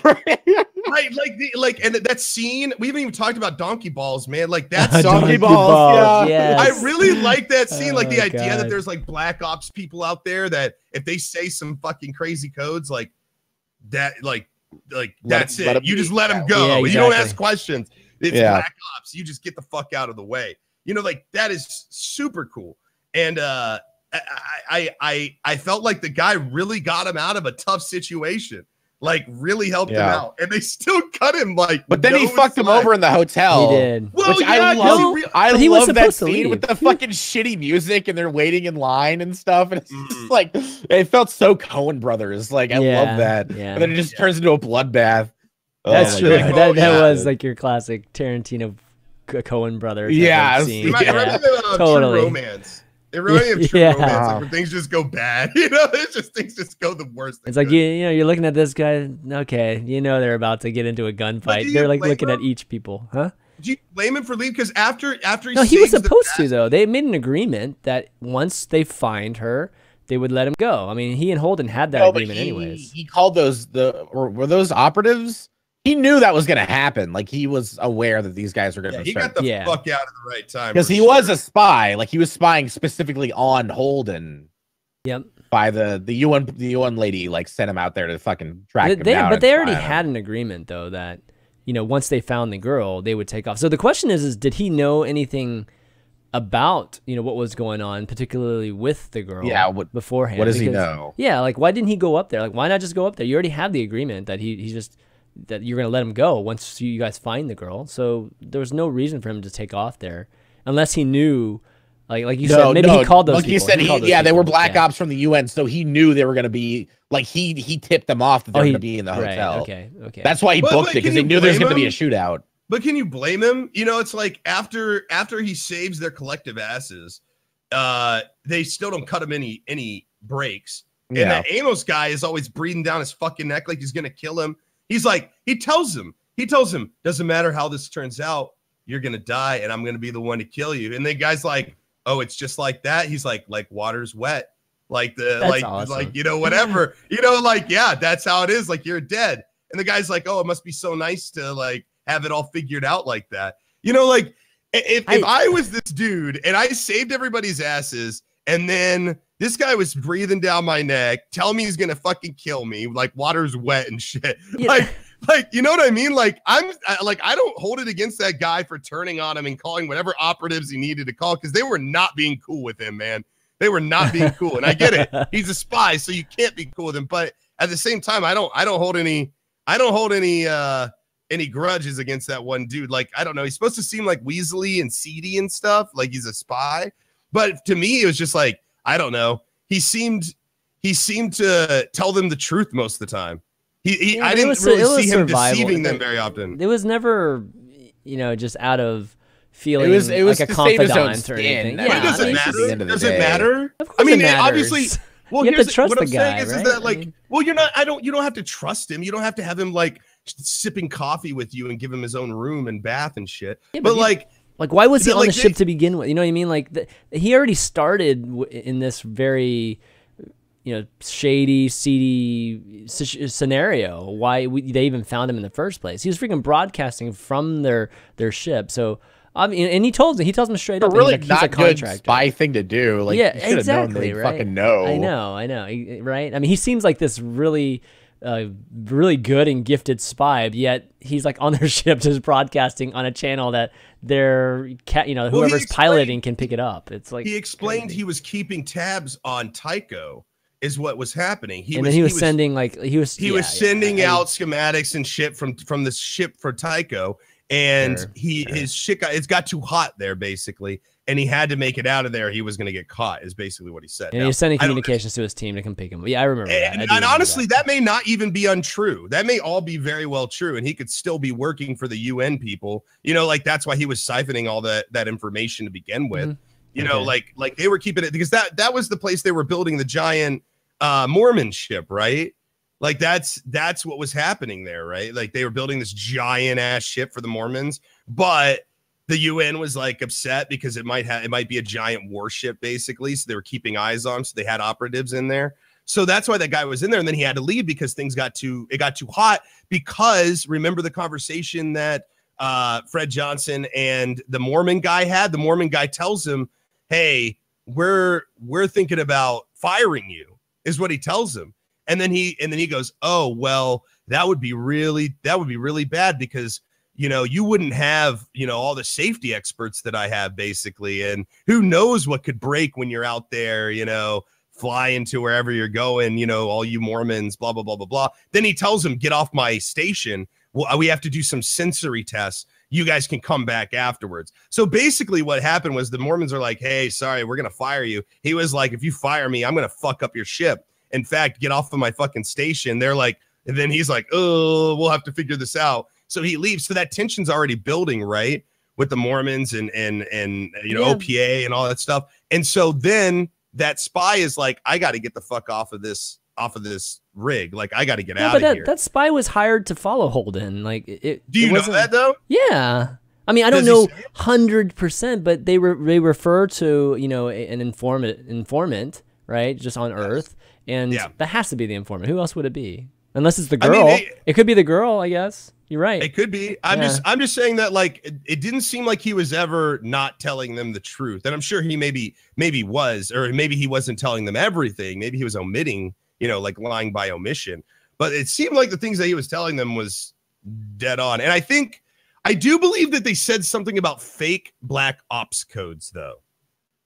I feel like somebody said something about fake black ops codes, and I can't remember again, man. It was a lot. It was a lot. It was a fucking lot.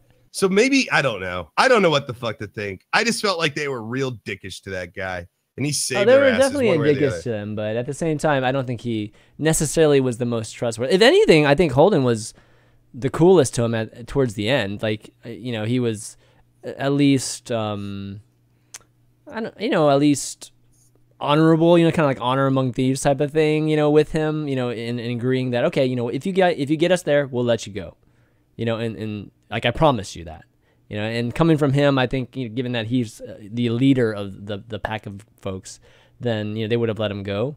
But I don't know. For me, it's just like, you're right. You know, I mean, generally speaking, he was resourceful for them, but at the same time, he's just saving his own skin. He was never doing it, you know, just for the sake of having some good faith with the team or altruistic reasons. I mean, it was always because that would give him a better chance of just surviving, like Diction was saying. Yeah. I don't know, but why would they want Holden dead then? Why would they like set up a gunfight, or like UN, you know, like the UN lady never wanted him dead. Yeah, so like, that's what I mean. Lady... Like if he set that up, he's just trying to get away, and it's just like, maybe he just didn't know what was actually up in the room.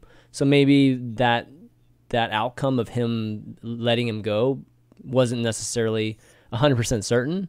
So I feel like I don't know. I mean, the fact that he called the Black Ops just already tells me that he wasn't that trustworthy already, you know, in terms of the group. So I don't know, man. That shit was confusing for me. It was like, I don't know.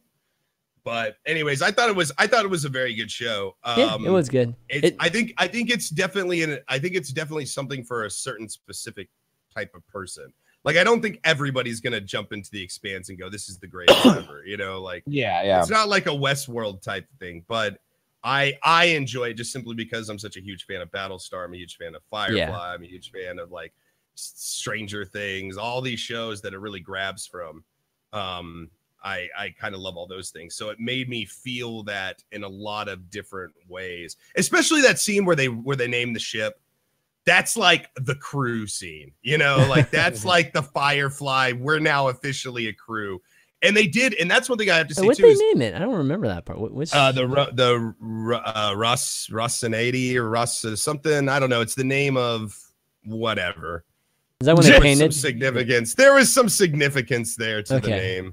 Okay. It was the one Holden suggests it, and then Amos is like, "Yeah, I grew up like with something." Oh, okay. Yeah, I remember that now. But the one thing the show does do probably better than anything else is ambiance, like ambiance atmosphere of like a scene. The lenses they use and like on the Belter planets. You know, like that almost like blue tint lens they use, because it's like everything kind of is kind of morose and sad there. Like they build that atmosphere. When they name the ship, there's this very palpable coming together of the crew. Like this is solidifying it. Like this is the ship. It's almost like a Star Trek, like the Enterprise kind of thing. It's like everybody, like they name it and it shows everybody. It's got like a nice little, tune playing in the background. You feel the weight of it, of the decision of them all coming together, which was really cool. There's a lot of scenes where they build up the atmosphere so well just through camera work and the acting, the lighting, all that stuff. And the music too. They can really show the heaviness of what's happening pretty easily, which is sometimes incredibly hard to do in film, to show that kind of emotional impact and it not come off as like cheesy or corny. Yeah. Agreed. But I think it did that and did it in spades. Yeah, I mean, I know a lot of folks that watched the first season. They've been waiting a good solid year for season 2 to come out, because this wasn't, again, like confirmed, or they weren't signed on for a second season until, I don't know, maybe even like a few months ago. But apparently it's going to be starting up in a couple weeks. So lots of February 1st, right? Yeah. So folks have been waiting. Second season or the third season? Second season. Second season. They literally waited over a year for this. Like, I thought that the second season was already out. No. No. Oh, yeah, really? So this is the one and only season that we watched. Okay, I thought that there were 2 seasons out. My bad. My bad. Yeah, so a lot of folks that excited about it. It's gonna be really, really cool. Definitely check that out. Did we have any callers? No callers today. Last chance for folks. What the fuck? I know. God, guys. No, they're all so just as confused as us. They're like, "Fuck this! I'm not jumping." Like, I don't know. I'm not 100% sure about stuff either. I probably will read this book. I probably, like, Corey was already asking me if I wanted, her to pick it up. I'm pretty intrigued. I'm at least Google, gonna read the first book. Yeah. Alexa. Or Alexa, please order me. Please order me. What you call it? Is it called The Expanse? The book's just like the series is called The Expanse, or is it like book to book type of thing? It's called Leviathan Wakes is the first book. Oh, okay. It's the basis for the first season of The Expanse. Yeah. Wow. So this is kind of a stupid question. This is kind of a stupid question, but what's The Expanse? What is an expanse?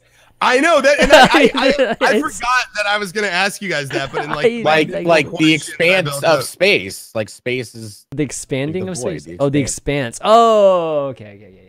Yeah. I rarely hear that. Like the universe is constantly expanding, so it's called The Expanse. Okay. Yeah. Okay. I just didn't feel like they did a lot of expansing though. Like I didn't feel like they were really, you know what I mean? Like they weren't really expanding. Ella just turned into a 4-year-old. What just fucking happened?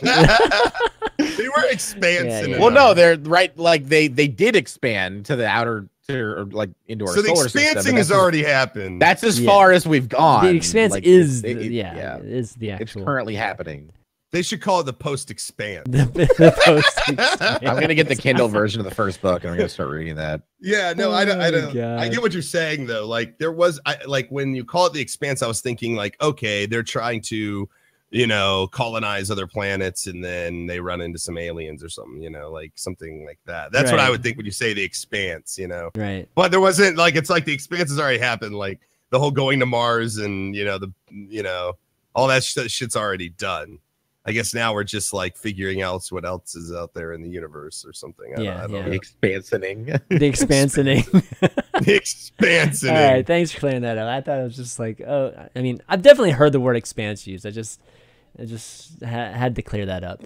It's a stupid question. Yeah, no, man. We all got stupid questions sometimes. I mean, that's man. Don't worry about it. You ask away. If you don't know a word, we can always look it up.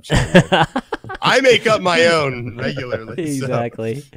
All right, so should we talk about next week then? Yeah, let's talk about next week. Okay, we're going old school next week. This is one that I picked. Yes, we going old school. We haven't done enough or like any anime. Yes, I think we've done any. We've done zero anime. We've only done one comic too. So we haven't done any anime. No, like none. I mean, Kubo is like the closest thing, but that's not even. Yeah, Kubo's close-ish. Something. No. Oh, I guess that was The Killing Joke. I guess that wasn't anime. That was just animated. That was the only comic book we've done. Yeah. Well, listen, this is what I picked. I'll think of a 1-volume comic book for the week after, because we have 2 weeks because of PAX, right? I can already think of one if you can't, but yeah, no, please do, because we're supposed to be like games and all this other stuff, but man, games is tough. Games is tough. You got to find like a solid like 5-hour long game or something. You know, I think that we could do an episode of this on the new season of Walking Dead Telltale. The new season. I've already done the first 2 episodes myself. Yeah, I've already done the first 2 episodes also. Man. Okay. See, I think they're short. You can do it, like the first 2 episodes took me an hour and a half, both of them. Yeah, like, they're not very long. Like, yeah. The first one seems real quick too, like real fast. But anyways, I was thinking if we're gonna jump into anime, we have to do it right. We've got to jump in with like the most classic, the most amazing, like the most like the place that I start most people off. What's everybody think it is? And this is good. This is particularly good for me. I know. This is particularly good for me, by the way. You all LO on like what real anime is. Man, I'm just saying, I have delved into the history of anime. I'm a big Miyazaki fan, you know, all that shit. This is going to be great. Anime watching. Because I am literally an anime noob. And like, you know, one of the things when we were talking about like starting this show was that, you know, we were talking about the different things that we could discuss, and you know, you guys obviously brought up anime. I'm like, anime, that's gonna be great, because, you know, I just never had time to really get into anime, even though I know I'd love it. It's just I just haven't had time to really get a chance to watch everything and you know, just have at least folks guide me through it, you know. So this is gonna be great. And this is more of like a history lesson than it is exactly like this isn't what I go, this is the coolest, this is the best, you know, like you have to watch this. This is what I would consider to be like your homework. This is like so you can appreciate everything else that comes after it. Like you have to watch this. All right, here we go. I don't have chat up because it distracts me, so I don't know what people are saying. All right, here we go. We're gonna be doing somebody's already guessed once. It's Akira, man. It's Akira. Like, of course, it's Akira, right? Akira is what, like back in 88? Like 88, yeah. I think 88. It was 88. Okay. Mm-hmm. Yeah, 88. It's one of the most beautifully illustrated anime movies ever. It was back in a time where they really paid attention to detail in their art. Like you might watch like, okay, like I think probably one of the more sophisticated art wise that's come out, you know, recently, like maybe like One Punch Man, like that kind of art is very intense, very it's all encompassing. It's got explosions, you know, fast scenes, stuff like that. But Akira is different in the fact that like it almost harkens back to the idea that whatever you do in life, you do it as well as you can, like you dedicate yourself to it. And you can tell that the artists of this really had that philosophy went down. If you go like scene to scene and go frame by frame, some of these scenes where they're like huge cities exploding or like huge like mass of people getting blown up or bridges breaking, stuff like that, the attention to detail in the art is so exquisite, and especially for its time, that it has to be fucking talked about. Like it has to be mentioned, because it's just so it's just everything that's beautiful about anime as far as the art style is concerned. I feel like you can grab from Akira. The story, you know, we'll get into that and everything, you know, next week. I don't think it's like the greatest story. It's not like the most entertaining, but if you're going to have an appreciation for anime, I think Akira is a great place to start. Yeah, so, I agree. That's my 2 cents. So I don't think there's an easy way to watch it. I think that you're probably, I mean, there's an easy way. Not that I would ever, you know, I would never say that you should definitely support art in all of its forms and all that good stuff. Okay, hey, you can rent it on streaming on Amazon for $4. $4, yes. Yeah, you can rent it for $4 on Amazon. And, you know, if your 25th anniversary edition Blu-ray is $18 with Prime shipping. Okay. If you're feeling like you want to visit the beach and there's maybe a bay out there, but you're scared of some scallywags showing up and attacking you, maybe I think if you get what I'm saying, you get. If you don't, you don't. Venture into the Caribbean. I'm just saying. Yeah, whatever. exactly. But anyways, I'm excited. I think it's a good starting anime, and then we can get into some of the more fun, that'd be cool, fun things and crazy things. But what's great is I haven't seen any of the recent ones, so I won't be, I won't be jaded by any of the most recent, even just maybe quality, of just how anime is done these days versus like the old style. Because because some folks might, I don't know, would Akira feel dated to a lot of people? No, and that's the thing is like I feel like you can grab Akira, maybe the audio, but like maybe the audio, the colors may not be as vibrant.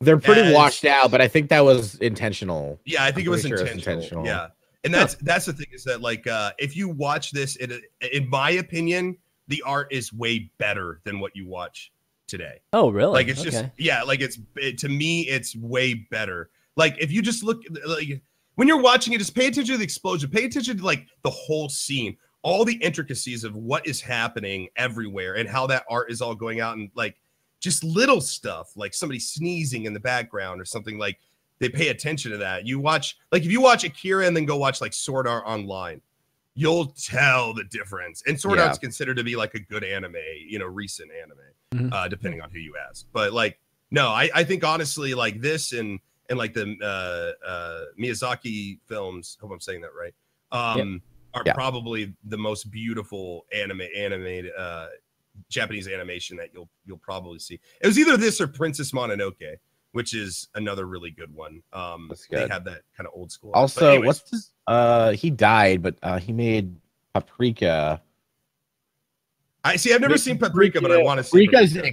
It's Satoshi Kon. Yeah, he's made. I think he made before he died. He made let's see, 6 movies. Actually, no, 4 movies and then 2 series. But his first one, the first one I ever saw was Perfect Blue, and that movie fucking blew me away. It's insane. Perfect blew you away. Perfect blew me away, dude. Yeah. Okay. It's just exciting. It's just, I don't know. It's one of these. It's. I think it has to do with money. Like limited resources, a certain amount of time. Investors have to get out something in a season now. That kind of thing. Back in like the 80s with Japanese animation, I don't think it was that big of. I mean, obviously they wanted to make money, and all that was still a factor, but I think they were allowed much more time, much more. Yeah. The process was much more forgiving, and so ultimately you get a much more beautiful piece when it's finished. But we'll see it. We'll check it out. We'll talk about it next week. And for those of you who don't know the show, I know we said at the beginning, but your homework is to go watch Akira this week. Join us next week, and then we will watch it same time, same bad channel. Maybe, unless we decide to switch it up, we'll let you guys know. But it'll likely be here. And it'll be at 1 p.m. next week on Thursday. So come and join us. Definitely tune in and be ready. If you guys want to jump on with us, you can. That's the cool thing is we do take callers through Discord. So if you do want to jump on, be ready next week. But why don't we wrap up? Diction, you want to do some shout outs? Where can people find you? Hi, I'm EatMyDiction1. You can find me at twitch.tv/EatMyDiction1. I stream all sorts of games. I'm not sure what I'm streaming tonight, but it should be fun. Yay! Awesome. Yeah. Hello. How are you? I'm guys. If you want to follow, you can follow right here on this channel. I'm Ellohime. Hi.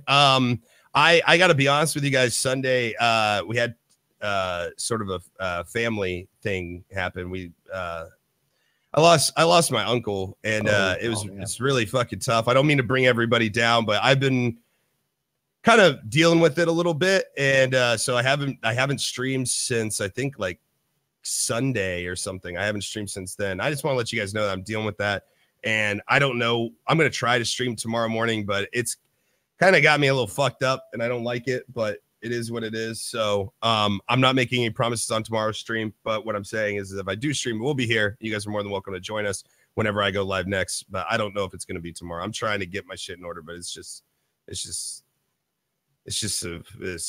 tough, shitty, man. so. Definitely tough. Yeah. Sorry. Anyways, yeah. Chan. At least we got today. At least we had today. Yeah. That's I know. awesome. Yeah. It's a lot easier when there's like other people hanging out. We can just talk and just chill. Yeah, so true. It's more like a hangout session than anything. All right. Chan, where can we find you, man? I just want. Well, you can find my stuff at everything ending in Chanmanv. So my stream, Twitch, obviously, YouTube, and Twitter too. Do all kinds of shows like these, but pertaining to games like Hearthstone and Overwatch. So you can check out all those VODs, including the VODs for this show on my YouTube channel. And we've done 15 other episodes of this, various other movies. It's kind of cool watching the chat sometimes. I usually don't, but today I was watching a little bit more. And, you know, people still haven't seen the show, and they see the show for the first time. Like, what's the show about type of thing? Well, we've reviewed a lot of TV shows and a lot of movies, guys. It's probably some of the movies that maybe some of your favorite movies recently. So go and check those out. We've done lots of good episodes. But I want to thank you guys, obviously, for doing the show with me. You can find the show also on iTunes. If you guys listen to things, and you can search for spoiler alerts, but we don't come up very high currently in the SEO. So if you can find us, go and leave us a review, a nice 5-star review. It'll help our at least SEO in iTunes. But that's available there. It's also available on SoundCloud too, if you want to find that, and that's on soundcloud.com/chanmanv also. But yeah, that's going to be it though for this week, guys. So for EatMyDiction, Ellohime, and myself, Chanmanv, we'll see you next week with Akira. Take it easy.